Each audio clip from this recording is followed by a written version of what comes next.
are starting a brand new series today called The Shadow King. If you summed it all up, it would look like this. We're going to look at one person's life, and looking at their story, we're going to find there's really high highs, some really low lows, and then probably most of life, like ours, is lived somewhere in the messy middle between the high highs and the low lows. And over the next few weeks, we're going to examine some of the high points that sound really familiar. We're going to examine some of the low points that might have been read or heard about before. We're going to see some little shadowy places that maybe you've never noticed. But what we do find is that in examining somebody else's life, you can often figure out ways to help yours. We can learn from it and grow from it, and we can pick out things that help us take our next step toward Jesus. That's what the Shadow King is all about. I hope you can look at today as one of the high points. You can relate it to some of your high points. You can learn from it, and it'll help make you a better version of you. And so here we go. Jeremy's going to kick us off. Part one of The Shadow King.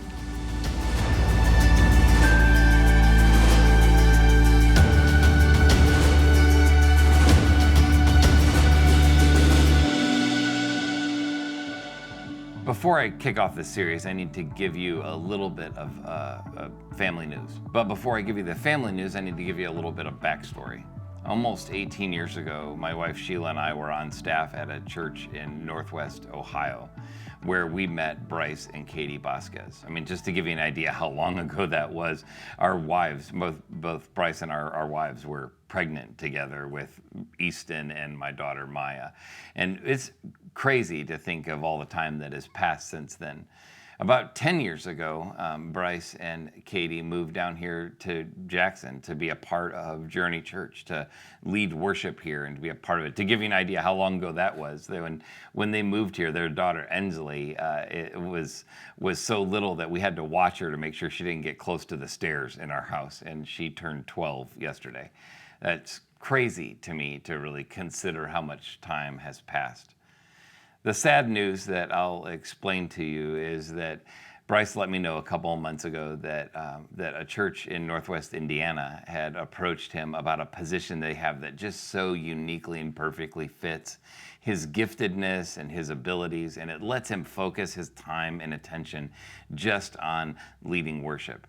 I mean, as a part of our Journey staff, you know this. Everything you see on a screen, everything that goes on a website, everything that is a part of social media, everything that you hear in a service, with the exception of the talk, is at some point really greatly influenced or just completely done by Bryce's hands. So the ability for him to focus significantly and specifically on just the music side of things is a huge opportunity for him.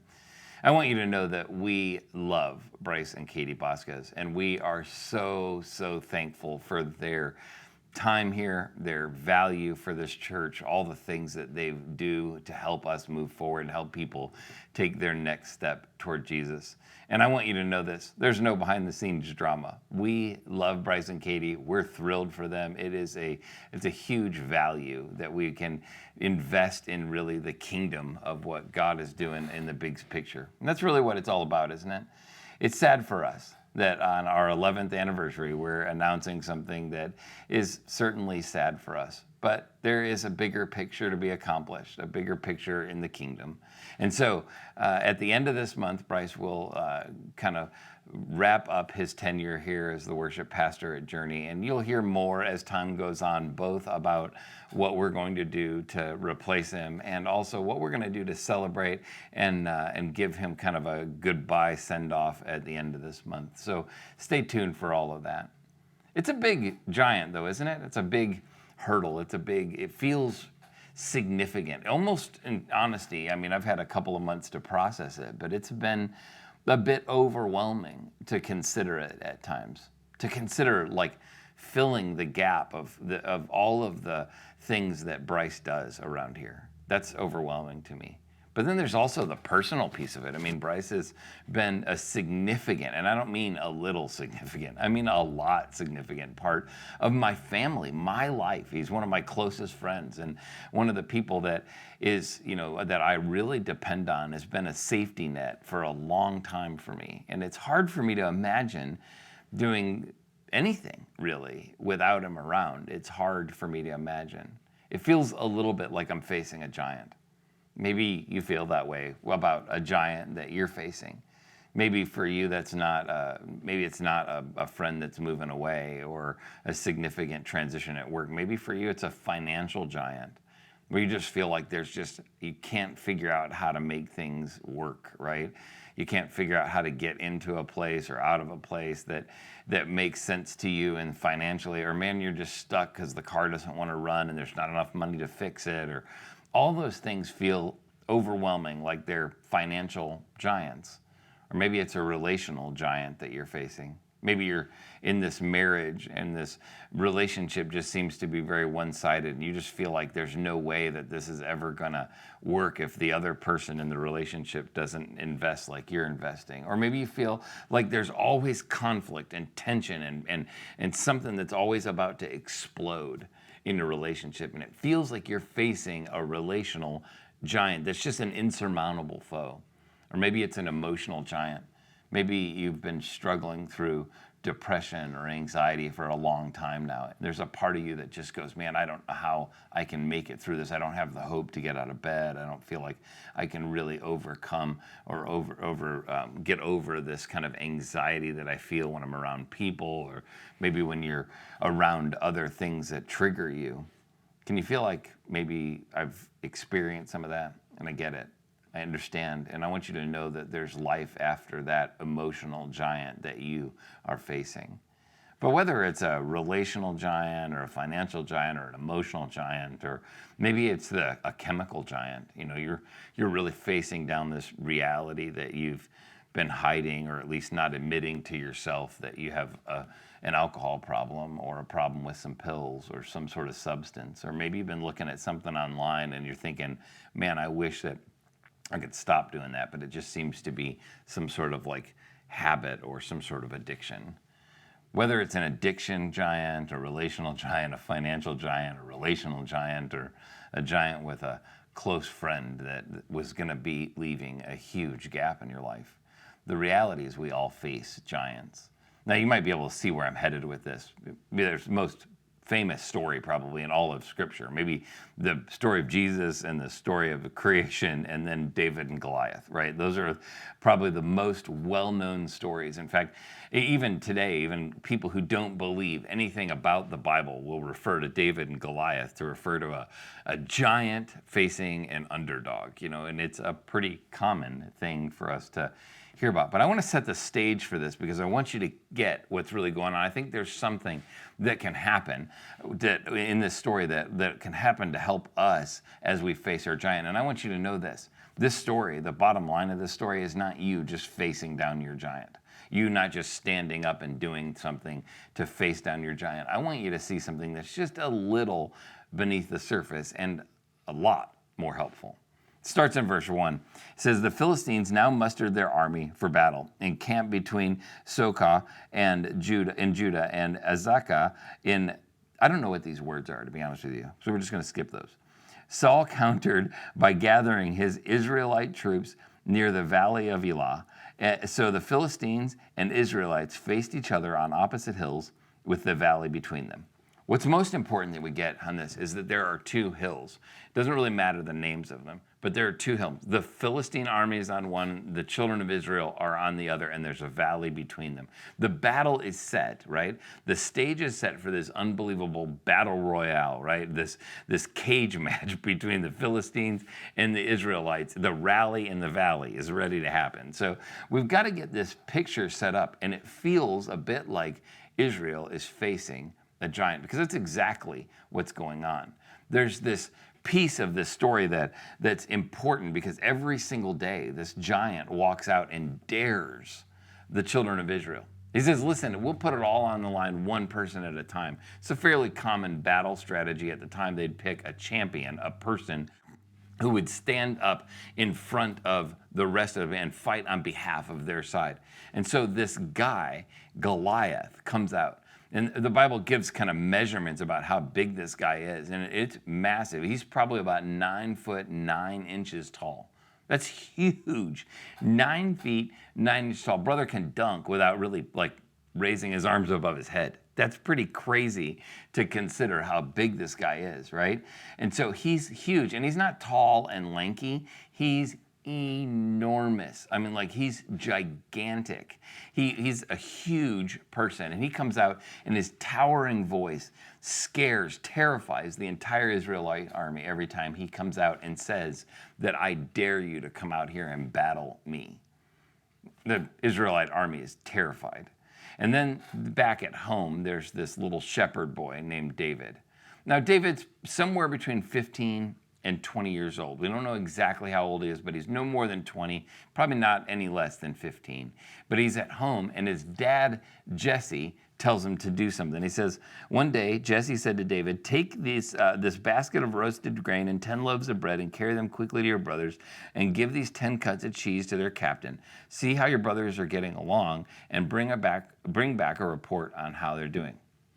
Take roasted grain, right, and cheese. He's telling David, take some cheese sandwiches to your brother, right?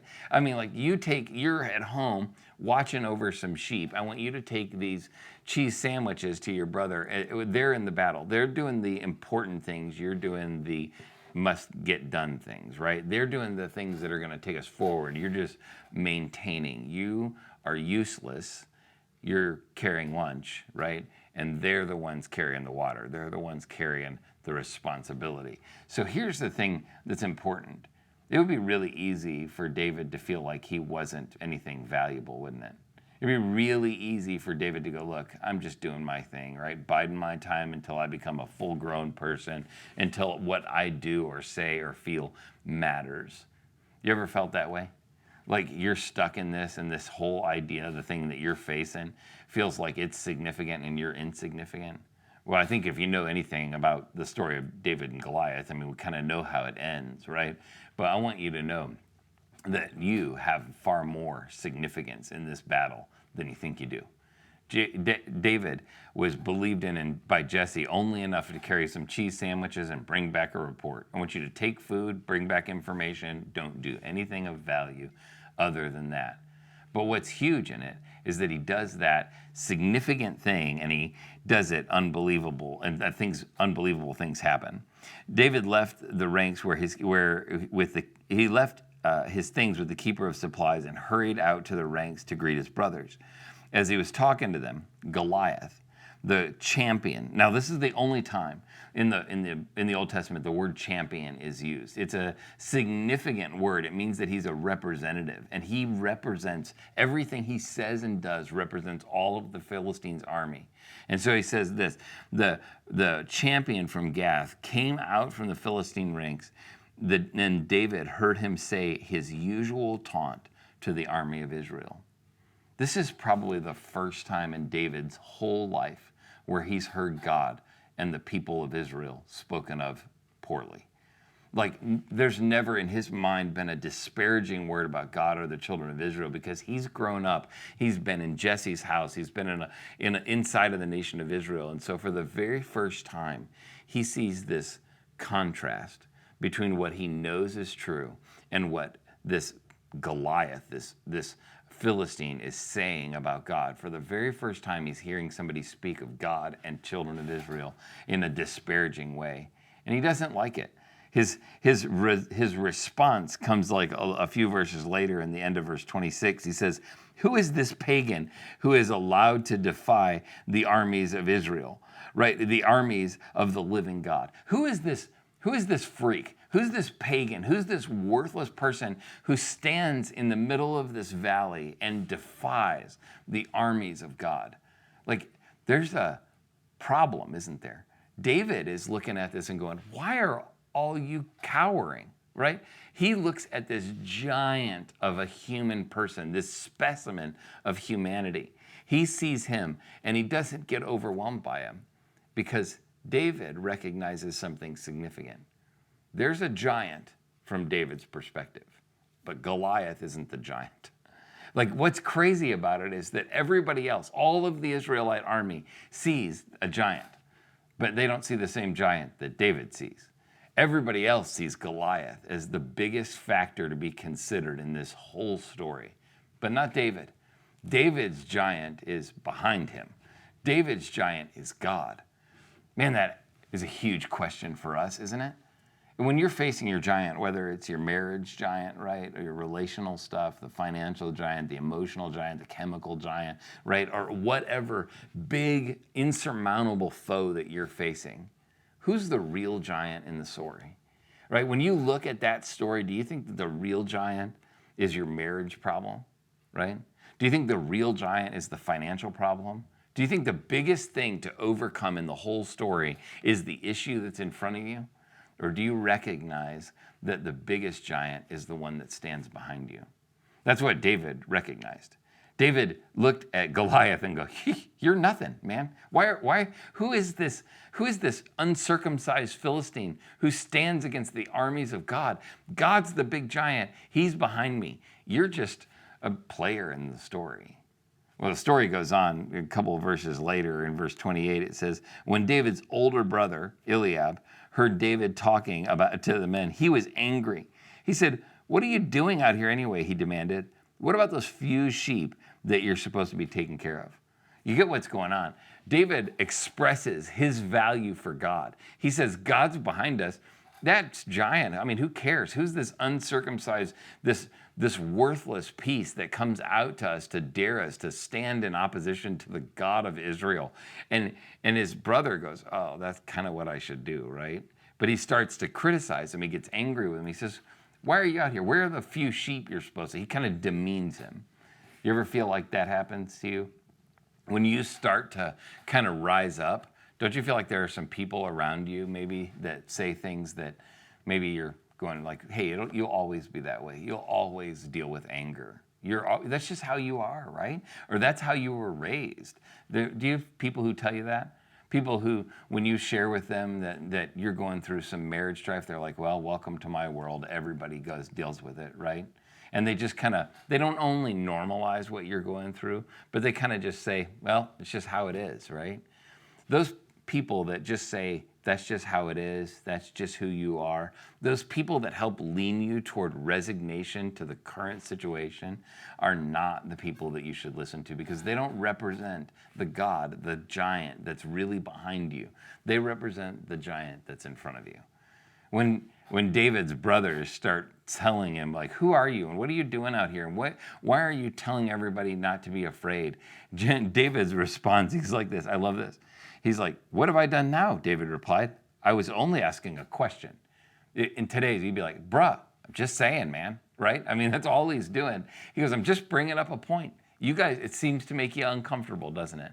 When we, as people who want to overcome the giant that we're facing, when we stand up a little bit, it makes people around us uncomfortable because they have their own giants they're facing. They're facing their own fear, their own anxiety, their own marriage, their own relationship stuff, their own financial things, and they're terrified.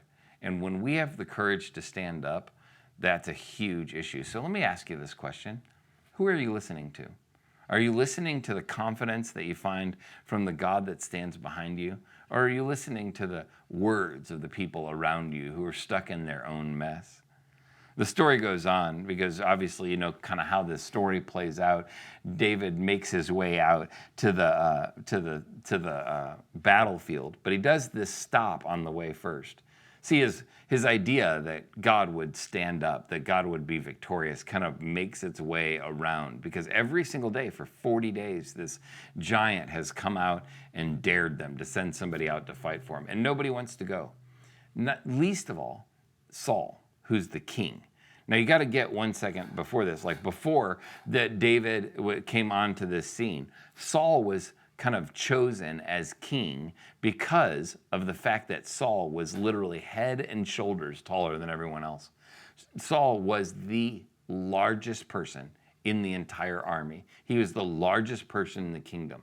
So as soon as Goliath comes out and says, "Hey, you send somebody out," everybody went, "Saul, are you going to go?" Right? And Saul is terrified. He doesn't want to go out there and die. And so word gets around really quick that little David, this 20-year-old, is willing to go out there and give his life because he believes in the God that's behind him is bigger than the giant that's in front of him. And so word gets around, and Saul kind of calls him over, and Saul outfits him with all of his stuff. It says this in verse 38. Then Saul gave David his own armor, a bronze helmet and a coat of mail. David put it on, strapped the sword over it, and took a step or two to see what it was like, for he had never worn these things before. I can't go in these, he protested to Saul. I'm not used to them, so David took them off again. That's pretty crazy. Here's what's crazy about it, is that Saul gave him all of the battle armor that the world had to offer, right? He's the very best, the biggest, the strongest, all the significant things that needed to happen. Saul gave them to him. What are you fighting against your giant with? Are you fighting with the tools of the world, right? Are you fighting with I can overcome this problem by grinding it out and figuring it out? Or are you inviting Jesus into it? Is there healing, or is there something that God wants to do in you and ultimately through you in facing your giant? What's crazy about Saul's idea was that here's all the tools that the world has to offer. And David's like, no, I don't need these tools. And so he wanders out into the field, and he says this: he picked up 5 smooth stones from a stream and put them in a shepherd's bag, and then, armed only with the shepherd's staff and a sling, and he started across the valley to fight the Philistine. That's crazy to think about, because the contrast, isn't it? Like, he was offered all the tools that the world could offer him to fight the giant that he's facing. But he picks up 5 smooth stones that God himself fashioned, right? God himself made these stones and formed them and placed them in exactly that place so that David could get them at exactly that time. All of the armor that the world has to offer, or 5 stones that God shaped. What are you fighting your giant with? What resources are behind you? What resources are you facing with? Are you trying to put on all the armor of the world, or are you saying, man, I really believe that God has something for me to fight in this, something special, something uniquely fashioned and made so that I could face this giant in real time with his real resources? It's a big question, isn't it? So here's what happens next. David faces down Goliath, walks out there with these, the big shepherd staff and a bag and some rocks and a sling. And Goliath says to him, "Am I a dog?" He roared at David, "that you come at me with a stick?" As he cursed David by the name of his gods. Now, here's what's important about this part of it. And he cursed David by the name of his gods. What he doesn't realize, what Goliath had no idea that he had just done, is that he had just opened up a can that was about to be released on him. Like, he just realized, what he didn't realize is that he had just opened up this unbelievable resource that David had that he didn't. Because what Goliath didn't recognize is that in Genesis chapter 12, it says this: "I will bless those who bless you, and I will curse those who curse you." What Goliath didn't recognize when he cursed David by the name of his gods, that he had just opened up David's greatest resource. See, David's greatest resource wasn't his willingness to run into the battle. David's greatest resource wasn't the 5 stones that he had. David's greatest resource was the giant that was behind him. And as soon as Goliath opened up that potential, the battle was already over. Now, that's what I want us to get. That the giant in front of you, the giant that you're facing, that relational issue, that financial issue, that chemical issue, that emotional issue, whatever you're facing, that giant, by its own presence in your life, is cursing the God that's behind you. And whatever stands against you cannot stand up against the God that's behind you. The giant in front of you curses the God that's behind you. This story is about to wrap up to a real conclusion. Now, David hears a little bit of trash talk. What are you? What am I, a dog that you come at me with some sticks? And David, not to be outdone with the trash talk, unleashes a power, a fury of words that are so profound and strong. So have you ever seen the movie Taken?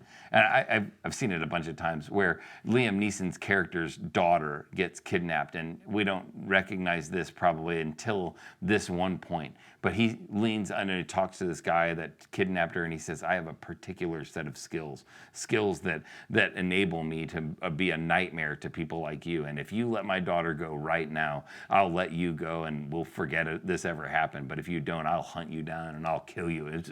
It's powerful, right? It's epic. This makes that look like child's play.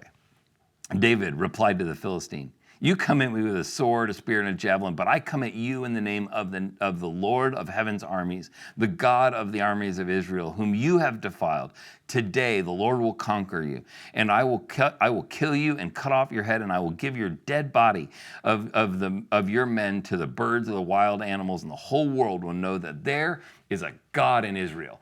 That beats Liam Neeson's line all day, doesn't it? Because that's powerful stuff. I mean, he says there's no trash talking here. This is unbelievable. And what he's saying to us, what we need to understand, is that we, in our own power, don't stand up to the giant in front of us. We stand behind the God that's behind us, right? We don't stand up to our emotional issues. We don't stand up to our financial issues. We don't run out into this and do whatever we want and just kind of take the bull by the horns. What he's telling Goliath is that when you mess with the bull, you get the horns. And I don't stand up to my giant. I stand behind the God that's behind me. So what do you do with all this? I mean, like, what is it that you and I can do to find our way out of our mess, to find our way against our giant? I want you to know a few things. One of this is that if you're dealing with a giant in your life that's maybe a hurt that you've experienced in your past, or maybe it's a habit that you have, or a hang-up that you have, maybe something that you're like, I don't like this, or I struggle with that, it's just a hang-up in my life. I want you to know that here at Journey, we have Celebrate Recovery every Thursday night at 6:30. People get together and have conversations about how to find their way out of their hurt, habit, and hang-up. I've had conversations in the last month as we've re-kicked off post-COVID about the significance of finding a path through addiction to pornography or anger or drugs or alcohol. It's huge for us. Overeating, all the things that we process. Those are just a few of the stories I've heard in conversations in the last few months. So I want you to know this. If you're facing a giant, you're not alone. Not only are you not alone, we're all facing giants. But if you're facing a giant, I want you to know that you're not alone. There's a God behind you. And really, that's the first step in the process. One of the things that we talk about at CR all the time is I want you to recognize that if you're going to find your way out of this, you have to admit, you have to get to the place where you exhaust you and you admit that you're powerless against your own struggle against the giant. That you've got to recognize that in your own power, the giant will win. The giant of emotional stress, right? The giant of your addiction, the giant of your financial issues. Without some other resource, that giant is bigger than you. And you have to admit that you're powerless to control that or powerless to overcome it all on your own. It all begins there. After that, I would say that you have to admit that the real giant in the story is the giant that's behind you. The giant that you're facing, that financial, that emotional, that chemical issue, that is nothing compared to the God that's behind you. And finally, I think the most important thing you can do is yield the battle to the giant behind you. I know it's tough, right? It's really hard to imagine doing that. It's really hard to imagine what does it really feel like and what does it really look like for me to say, I am powerless to control my tendency to do the wrong thing. I'm powerless to control this potential that I could overcome this. I'm powerless to figure out a way to pay all the bills. I'm powerless to control this other person in my marriage. I'm powerless to control my anger. I'm powerless to control my addiction. And begin to recognize that He is powerful. I'm powerless. He is powerful. I love this phrase that I've heard a lot recently. I can't. God can. I think I'll let Him. That's really what that third part is yield the battle to the giant that's behind you. Romans 8:31. is this powerful passage. And he says this: if God is for us, then who could be against us? It's really a question we have to answer, isn't it? If God is for us, if the giant behind me is for us, and he's so much bigger than the giant in front of me, then I can learn from the Shadow King. I can learn from David and all of his ups and downs. I can learn that the God behind me is bigger than the giant in front of me.